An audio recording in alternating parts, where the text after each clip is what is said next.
Well, more great news from City Skylines 2. Hello again there, friends and fans. Raptor here, and welcome back to another Dev Highlights video with even more information about roads and how AI traffic will work. Now, yesterday live with you during the morning, we took a look at this for the first time, and this is kind of a more condensed video on some of my impressions and first reactions and thoughts relating to pathfinding and a little bit more in terms of AI traffic.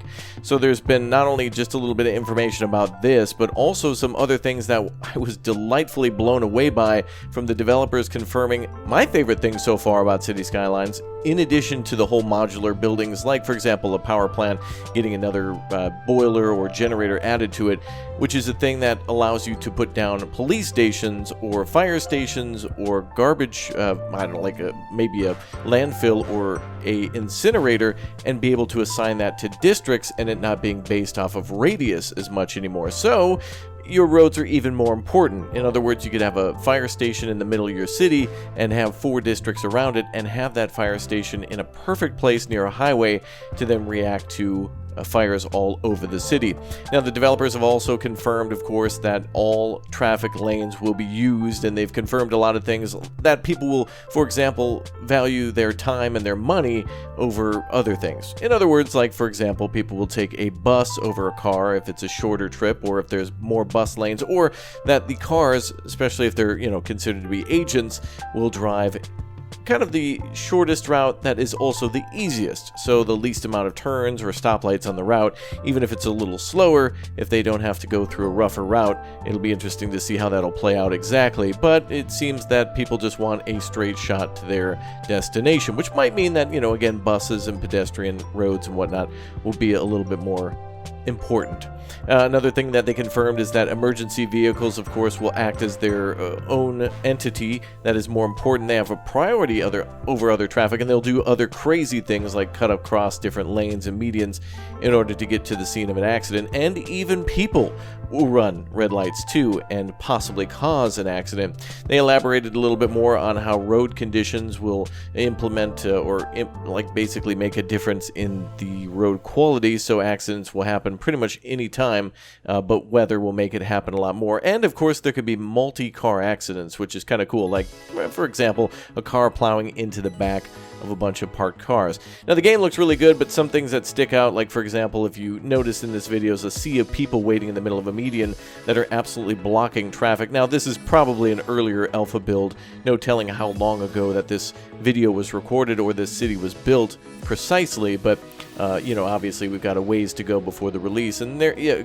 for example, at the top of the screen there, you can see cars driving through those groups of people. So it looks like, vehicles and people kind of, people are almost like a hologram. I would like to think of the vehicles in this game like how you would think of people in Planet Coaster, about how there's a volume to them, almost like they're a fluid and they have to flow, and they'll go through and around things in order to get to their destination. And it's the same with cars too, but it's also interesting to see cars acting a little differently, but people seem to at least act a little bit more realistically. Of course, dogs can walk around, and people don't seem to walk in straight lines, but will walk, like for example, from a metro exit to a bus stop that's diagonally from that bus stop. They'll walk directly to it rather than walking a straight line out to the sidewalk, then committing a 90-degree turn. So there's some pretty good things that I was concerned about that I then saw to be kind of a little less of an issue. Now, of course, with this being a city builder, we're going to be spending a lot of our time zoomed out, but a lot of the fun is taking all your day and spending on building like a beautiful avenue or a parallel highway, and then zooming in and seeing it pass through your town and watching all the beautiful details, just such as that image just a moment ago showing detail of the highway with the road going underneath it, with the road also passing over another road, but then going under another side of the highway, is just gorgeous. And it's just really cool to see, and again, to confirm that all those districts will kind of work together, making districts even more important. And then, of course, they'll show this in just a moment about how they can all be interconnected. So that means if you make a highway from one island to another, and they're both their own separate district, you can make, if that highway is effective enough, you could definitely supply both districts almost as if they were their own cities with all the services that they need from each other. Or for people who just typically go to the hospital, not for an emergency, but just for a typical checkup, you can make those routes easier as well, and they won't mind that trip as much. So if you build a hospital on a major road and have a very good flow of traffic to that hospital, that won't matter as much. Another thing that they confirmed too is that people will pass through your city more than ever, and tourists will also come to the city more than ever based on your connections to the outside areas. So in other words, if it's easier for people to bypass your city to get to somewhere, then they'll do that. But if you happen to connect to the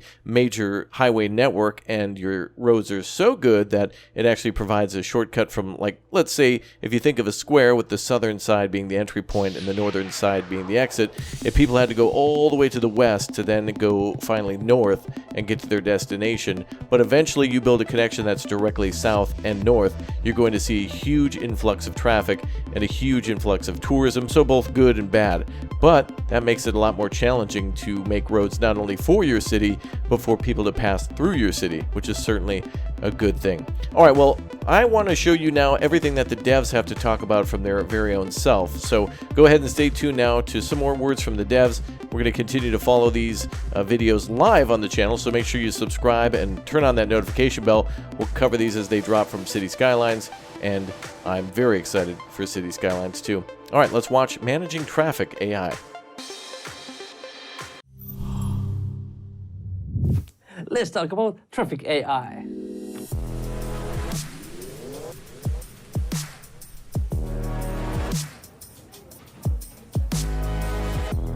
In City Skylines 1, the agents chose their pathfinding based on how close they are to something where they want to go. In City Skylines 2, the agents actually calculate the pathfinding cost, and that pathfinding cost is based on multiple different factors.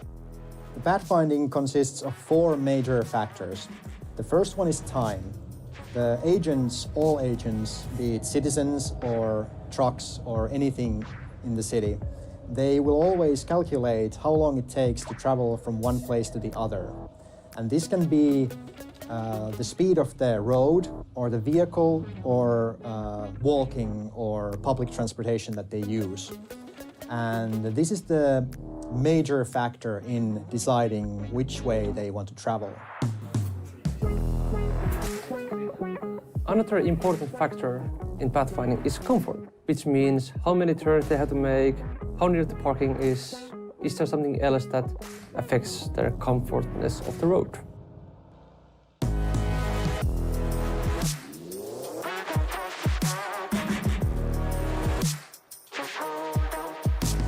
Money is also an important factor in the pathfinding. Money is usually about fuel costs for citizens, and it can also be ticket fees if they use public transportation.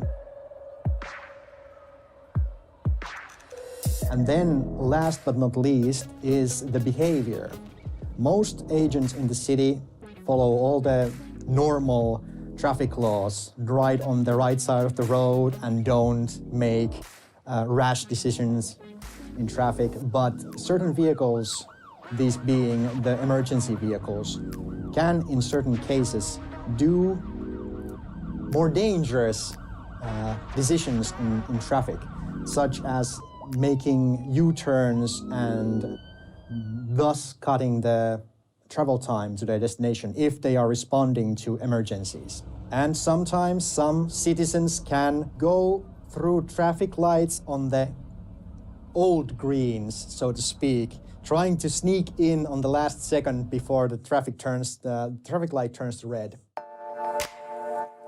In pathfinding, different age groups value different things. For example, teens value money because they have none, adults value time because they have so little of it, and seniors prefer the comfort because they are in their leisure time of the year. Road lanes, yes, they are still in City Skylines 2. Now the vehicles will use all the lanes available for them. So if you have a traffic light intersection where one lane is filled with cars now, the other cars will pick the open lanes and then fill that intersection evenly. Oh, traffic accidents. Oh, traffic is that's so cool feature. These can be caused by poor road condition, lighting condition, weather, and natural disasters. Traffic accidents happen when the car loses control, which can also then lead to bigger traffic jams. To lower the chance of traffic accidents, the players can add traffic lights and also keep the roads in good condition. Traffic info view shows the overall state of the city's traffic. It shows the traffic flow, the traffic volume of the city, etc., etc. The road info view itself is kind of like two-parter. The one info view is about the whole city. Then you can also select individual roads and see their own road info view and all information about that more in depth. And you can also see traffic flow and volume of that particular street or road. There are different types of service vehicles. Some are responding to a call, like ambulances, for example, and then there are some service vehicles which are just patrolling the city, like police cars or garbage vehicles which are collecting garbage. Players can choose from the district info panel which service buildings are working inside the district. They can choose the service building can work in multiple districts. It's also a very good feature because that was also requested in Cities Skylines 1 fans. It's one of my favorites, and it also helps manage the city a lot better because you can control where the city service is actually affecting. For example, if you want to have other side handled by the whole police and other side of the city has different services, you can control where they are affecting. Just like in Cities Skylines 1, Cities Skylines 2 also features traffic between other cities in the form of traffic traveling from one outside connection to the next. These vehicles can contribute to the traffic in your city if they find a route cheaper and faster through the city instead of one of the highways. If the player city is exporting certain city service vehicles at outside connection, the player can get monetary income from that exporting that service. On the other hand, if the player is lacking some city service, they can import it from the outside connection, but for a fee, of course.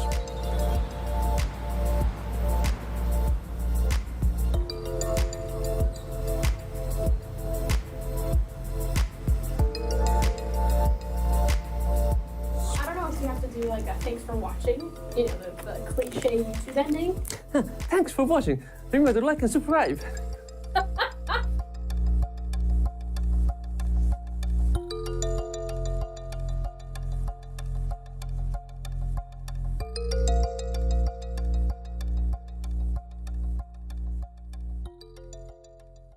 Well, I gotta say, there is nothing but pure passion here from the developers. It's great to see the faces behind this game and all the people who are working on many different things that you normally wouldn't think of when it comes to a game that's much more than just the roads. But of course, the roads are what will connect everything in the city, and that's why there's so much information coming out about the roads. Not only are they fun to build, but of course every house and every park and everything that you build will have to somehow be connected to those roads.